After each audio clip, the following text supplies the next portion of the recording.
Langit Kalimantan sore itu tampak berat, seolah menyembunyikan sesuatu di balik awan kelabu yang menggantung rendah. Pak Omen berdiri di tepi lokasi proyek, sepatu botnya tenggelam separuh dalam lumpur merah. Keringat menetes dari pelipisnya, tapi bukan karena lelah. Ada rasa asing yang tak bisa ia jelaskan.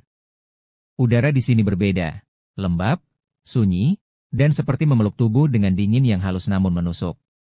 Ini adalah hari pertama ia dan timnya tiba untuk memulai pekerjaan besar, membangun sebagian dari ibu kota Nusantara, proyek ambisius negara yang akan memindahkan pusat pemerintahan ke tanah ini. Sebagai mandor proyek, Pak Omen sudah terbiasa dengan medan yang berat. Tapi hutan Kalimantan ini terasa seperti dunia lain. Pak Omen, sapa Darto, salah satu pekerja yang sudah lama ikut dengannya, tadi warga bilang jangan kerja malam hari. Katanya tempat ini bukan sembarang hutan. Pak Omen mengangguk singkat, mencoba tetap rasional. Namanya juga orang kampung. Banyak mitos. Kita pekerja profesional, bukan pemburu hantu. Meski begitu, kata-kata Darto menggantung di udara.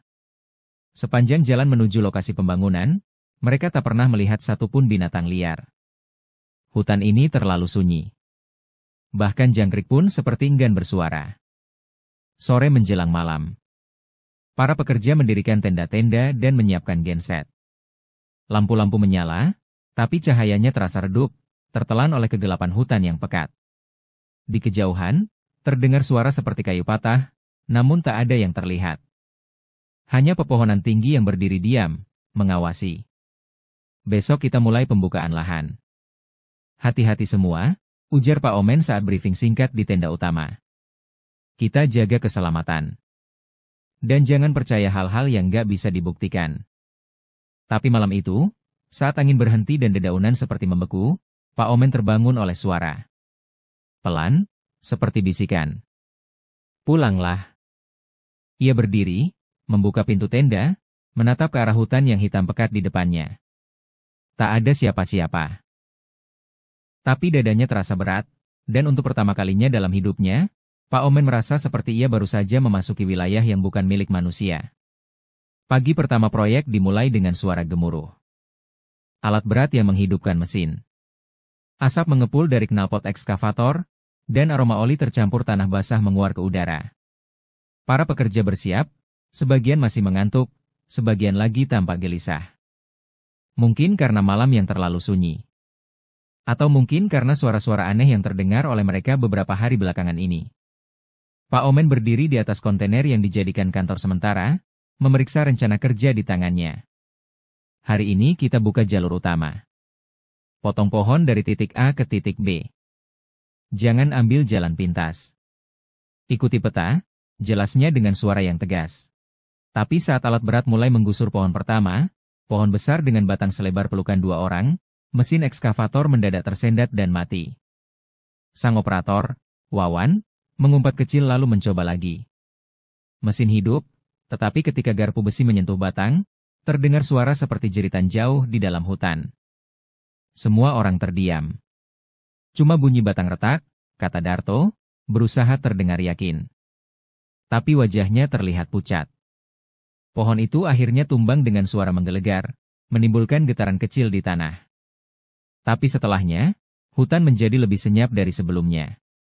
Seolah semua makhluk yang ada di dalamnya menahan napas. Malamnya, suasana kamp menjadi tegang. Beberapa pekerja mengaku mendengar suara langkah kaki di sekitar tenda, padahal penjaga malam tidak melihat apapun. Satu tenda bahkan roboh sendiri, meski cuaca tenang dan tidak ada angin. Pak, saya yakin ada yang ngawasin kita dari hutan, kata Ujang, pekerja muda yang baru pertama ikut proyek luar Jawa.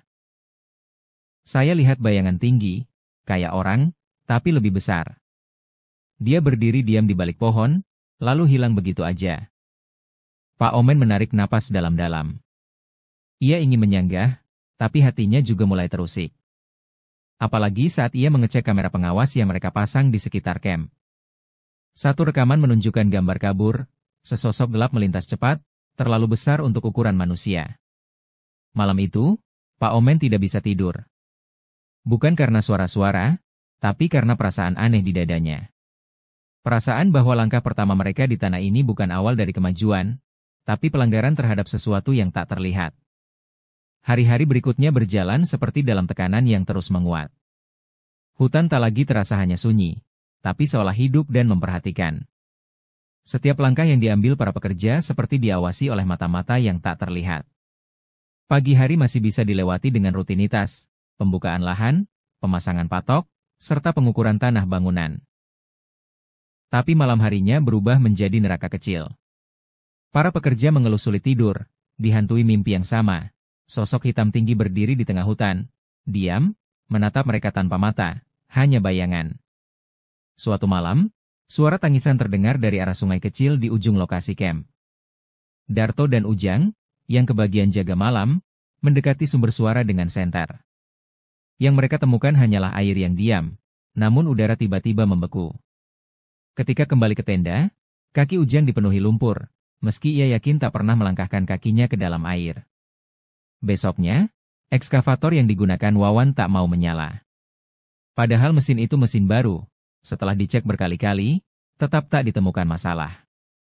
Saat mereka membuka kap mesin, ditemukan bekas cakaran, panjang dan dalam, seolah sesuatu dengan kuku besi mencengkeramnya pada malam sebelumnya. "Pak, ini udah bukan gangguan biasa," kata Darto pelan saat rapat malam. Ada yang marah. Pak Omen mulai kehilangan kata-kata. Ia mencoba keras untuk tetap logis, tetapi bahkan para teknisi yang datang dari Balikpapan juga tak bisa menjelaskan kenapa beberapa alat rusak tanpa sebab. Panel listrik terbakar tanpa percikan api. Drone pemetaan jatuh mendadak seperti ditarik oleh sesuatu dan hilang. Bahkan sinyal komunikasi mulai terganggu. Malam berikutnya, Ujang ditemukan berjalan sendirian di tengah hutan, jauh dari camp, dengan mata kosong dan mulut komat kamit. Butuh 4 orang untuk membawanya kembali. Ketika sadar, ia hanya berkata, "Mereka bilang kita harus pergi." Suasana camp mulai tegang. Beberapa pekerja minta dipulangkan. Yang lain mulai menyimpan jimat dan sesajen kecil di bawah tempat tidur mereka. Pak Omen tak menyalahkan mereka. Dalam hati, ia pun mulai merasakan kehadiran sesuatu yang besar, kuno, dan tak terlihat, yang semakin hari semakin dekat. Hutan ini bukanlah tanah kosong. Ia punya penguasa. Hujan turun lebat malam itu. Petir menyambar-nyambar, menerangi hutan dalam kilatan cahaya putih yang singkat tapi tajam. Camp konstruksi berubah menjadi lautan lumpur, dan tenda-tenda bergoyang diterpa angin kencang. Para pekerja berkumpul di ruang logistik yang beratap seng, mencoba bertahan dari cuaca yang makin ganas. Pak Omen duduk di pojok, menggenggam cangkir kopi yang tak disentuhnya.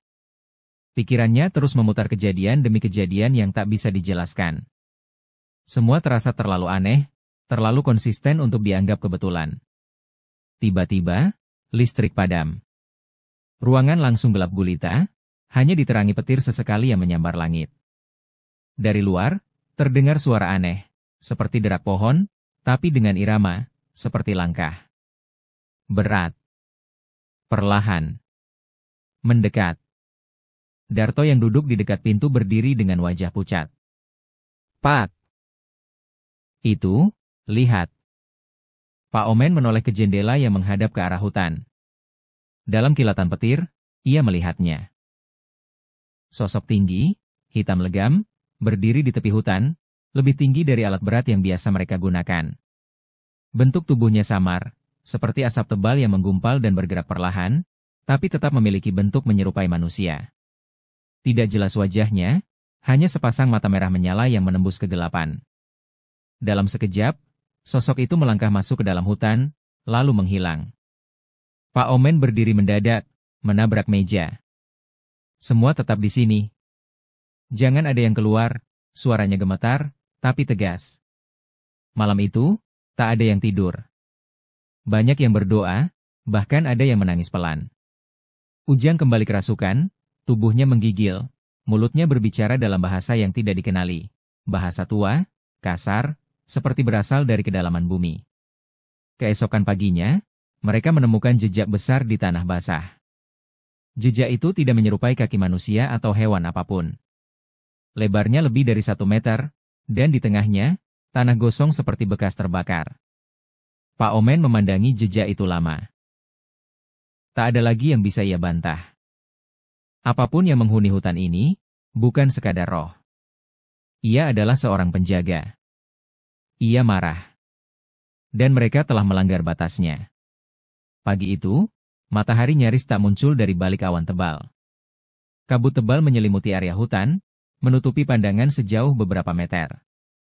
Suasana camp lebih hening dari biasanya. Tak ada suara tawa, tak ada canda khas para pekerja di pagi hari. Seolah semua merasakan firasat buruk yang menggantung di udara. Pak Omen berjalan ke arah alat berat di sisi utara lokasi. Ia hendak mengecek kemajuan penggalian, tapi langkahnya terhenti saat melihat sekelompok pekerja berkumpul di sekitar ekskavator milik Wawan. "Pak! Pak Omen!" teriak Darto dengan wajah panik. Pak Omen bergegas menghampiri. Sesampainya di sana, tubuhnya seketika membeku. "Wawan?" Ia ada di dalam kabin ekskavator. Duduk diam, tangannya menggenggam tuas kendali, matanya terbuka lebar, tapi ia sudah tak bernyawa. Mulutnya menganga seperti ingin menjerit, dan wajahnya dipenuhi ekspresi ketakutan yang luar biasa. Seolah ia melihat sesuatu yang begitu mengerikan, hingga jantungnya berhenti seketika. "Dia kayak membeku," bisik salah satu pekerja. "Gak ada luka, Pak. Gak ada darah. Tapi matanya." Pak Omen memeriksa sekeliling. Tidak ada tanda-tanda serangan. Tidak ada jejak. Tapi udara di sekitar ekskavator terasa lebih dingin. Lebih berat. Seperti mengandung sesuatu yang tak kasat mata. Polisi dan petugas medis datang siang itu, tapi mereka hanya bisa menggelengkan kepala. "Serangan jantung mendadak," kata mereka. Tapi Pak Omen tahu, Wawan sehat, tidak pernah ada riwayat penyakit. Dan tatapan terakhirnya, terlalu penuh teror untuk disebut sekadar kematian alami. Setelah kejadian itu, camp mulai berantakan. Beberapa pekerja langsung mengundurkan diri. "Saya pamit, Pak. Saya gak kuat. Ini bukan kerja bangun gedung. Ini nginjek tempat orang," ujar salah satu dari mereka sambil berkemas cepat. Pak Omen tak menahannya. Ia tidak bisa. Ia sendiri sudah tidak yakin lagi dengan apa yang ia pimpin. Malam itu, ia berdiri di depan tenda, memandangi hutan gelap yang tak pernah benar-benar diam. Angin bertiup pelan, dan di antara desir dedaunan, terdengar bisikan samar. "Satu cukup, kalau kalian pergi." Tapi mereka belum pergi. Hujan deras kembali mengguyur tanah proyek, membasahi jalan setapak dari camp menuju perkampungan terdekat. Kali ini, Pak Omen berjalan sendirian. Sepatunya berlumpur, tubuhnya basah kuyup, tapi ia tak peduli. Setelah kematian Wawan, ia tahu ini bukan lagi soal alat berat atau progres kerja. Ini soal keselamatan nyawa. Dengan bantuan seorang warga lokal bernama Pak Saman, ia diperkenalkan kepada seseorang yang kata mereka bisa berbicara dengan yang tak tampak. Seorang dukun tua bernama Pak Jaya, yang tinggal di pinggir hutan dan tinggal di sebuah rumah panggung sederhana yang dipenuhi aroma kemenyan dan rempah. Pak Jaya menyambut Pak Omen tanpa banyak kata. Ia hanya memandangnya lama, seolah bisa melihat beban dan ketakutan yang ia bawa. Setelah duduk, dukun itu mulai berbicara pelan. "Tanah yang kalian injak itu tua, Nak. Tua dan dijaga. Roh-roh yang ada di situ bukan jin biasa. Mereka adalah penjaga. Leluhur yang sejak dulu menjaga batas antara manusia dan alam." Pak Omen terdiam. Semua logika yang ia pegang selama ini mulai runtuh satu persatu. Kalian datang tanpa izin. Menebang pohon yang sudah ratusan tahun berdiri. Menggali tanah yang menyimpan sejarah dan roh. Itu sebabnya kalian diganggu. Supaya sadar. Supaya berhenti. Pak Jaya lalu mengeluarkan sebuah gulungan kain tua berwarna hitam. Di dalamnya terdapat benda-benda kecil, keris mini, beberapa akar kering, dan batu hitam berbentuk aneh. Ada satu cara. Tapi kalian harus siap melakukannya dengan sepenuh hati. Ini bukan ritual sembarangan. Ini permohonan maaf. Kalau diterima, mereka akan membiarkan kalian pergi dengan selamat. Kalau tidak, kalian tak akan pernah keluar dari hutan itu hidup-hidup. Pak Omen mengangguk. Tak ada lagi tempat untuk keraguan. Ia pulang ke camp, membawa pesan dan harapan terakhir. Malam itu, ia mengumpulkan seluruh pekerja yang tersisa. Di wajah mereka, ketakutan dan harapan berbaur. Dan saat ia berkata, besok kita lakukan upacara, atau kita mati di sini, tak seorang pun membantah. Pagi itu tidak seperti pagi biasanya. Tidak ada suara alat berat.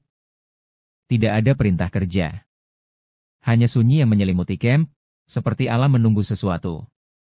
Kabut tebal menyelimuti hutan, menciptakan suasana magis yang membuat bulu kuduk meremang. Di tengah tanah lapang yang telah dibersihkan, Pak Jaya berdiri dengan pakaian serba putih, diapit oleh dupa menyala dan sesajen yang telah disiapkan. Nasi kuning, ayam cemani utuh, bunga 7 rupa, serta air dari mata air hutan yang dianggap suci. Para pekerja berdiri melingkar, sebagian menunduk, sebagian lagi memejamkan mata. Di tengah mereka, Pak Omen berdiri tegak, walau jantungnya berdetak cepat dan tak karuan. Ia membawa kendi kecil berisi air bercampur darah ayam, simbol pengorbanan dan penyesalan. Upacara dimulai. Pak Jaya menggumamkan mantra dalam bahasa kuno, suaranya naik turun seperti aliran air. Asap dupa semakin pekat, mengaburkan pandangan, membuat suasana seperti bukan lagi di dunia nyata. Tanah di sekitar terasa hangat, lalu dingin, lalu hening sama sekali. Terdengar suara angin, perlahan. Tapi tidak seperti angin biasa. Ini seperti bisikan, ribuan bisikan sekaligus, datang dari segala arah, memenuhi ruang dan hati mereka. Para pekerja mulai menangis tanpa sadar, tubuh mereka gemetar. Sebuah kekuatan yang tidak terlihat tapi nyata tengah hadir di sana di antara mereka. Pak Omen maju ke depan, berlutut, dan menumpahkan kendi di tanah. Dengan suara lirih tapi penuh keyakinan, ia berkata, "Maafkan kami. Kami tidak tahu. Kami tidak berniat merusak. Kami hanya bekerja, tapi kami lupa menghormati.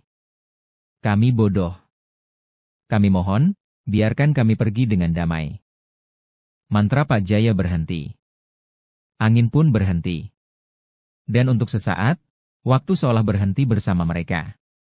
Kemudian, seekor burung hitam terbang rendah memecah kesunyian dengan pekikannya melewati lingkaran upacara, lalu menghilang ke dalam hutan. Pak Jaya mengangguk pelan. Mereka sudah dengar, katanya. Dan mereka menerima. Hari itu juga, para pekerja mulai membongkar camp. Tidak ada yang berkata-kata. Semua bekerja dalam diam, seperti sedang membersihkan bekas kesalahan yang tak kasat mata. Tidak ada lagi gangguan. Tidak ada bayangan. Tidak ada suara aneh. Sore menjelang malam, Pak Omen berdiri di tepi hutan untuk terakhir kalinya. Ia menunduk, lalu membisikkan kata terima kasih, sebelum akhirnya naik ke dalam mobil dan pergi, meninggalkan hutan dengan hormat, dan rasa bersalah yang tak akan pernah benar-benar hilang.